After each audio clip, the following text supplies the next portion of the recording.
you see as the biggest obstacle in a Christian marriage? Well, in all my years of counseling couples, I've seen a huge issue with Christian women being unwilling to have sex with their husbands.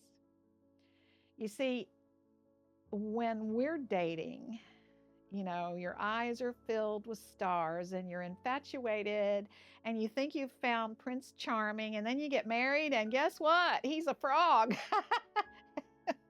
He's not that perfect Christian man who loves God and does everything so perfectly.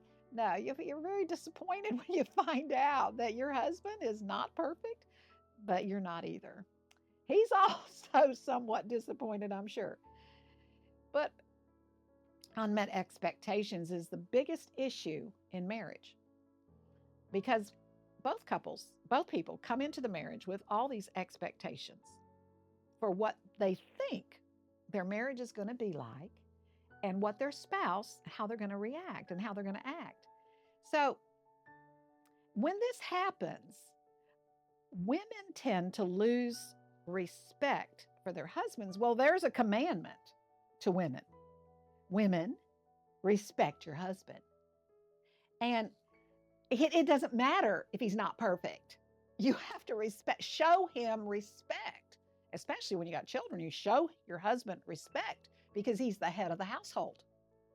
In spite of what women's livers think today, no.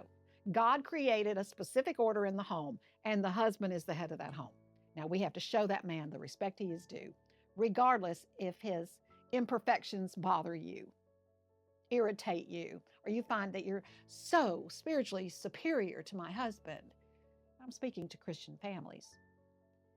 And as a result of that, the women tend to back off from wanting to be intimate with their husbands. Now, this is a massive problem in the church. It's something we don't talk about.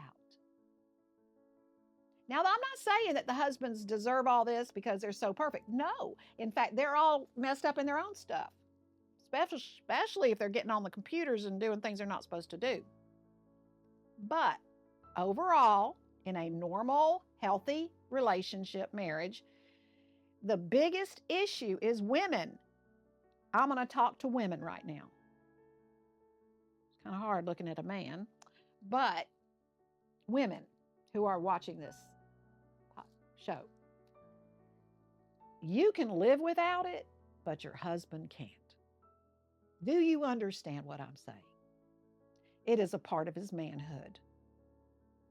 When you deny your spouse his rights, you are cutting off his manhood one time after another. You're just cutting his manhood off. And one day he might decide he doesn't want you anymore because it's so devastating to who he is. So I don't care how he comes home from work. I don't care if he's a bear. I think about Beauty and the Beast. What did it take for the Beast to become Prince Charming? It was when that young lady, Belle, began to see through the facade, through the ugliness, and she was able to see into his heart. And, one time I was so upset with my husband in the early years of our marriage. We were very broken people. And I was so broken. I was so hurt.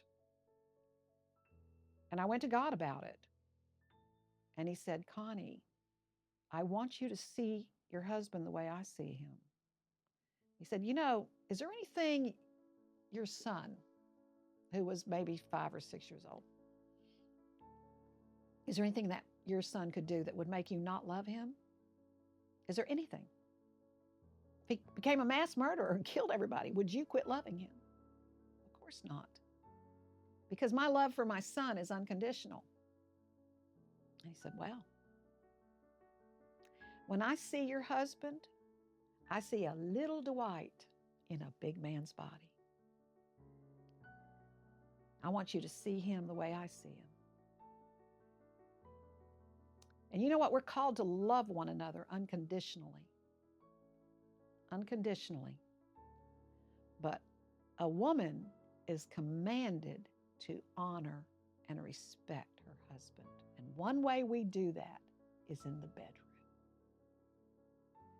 Keep that in mind the next time you think about having a headache. Okay? Bye.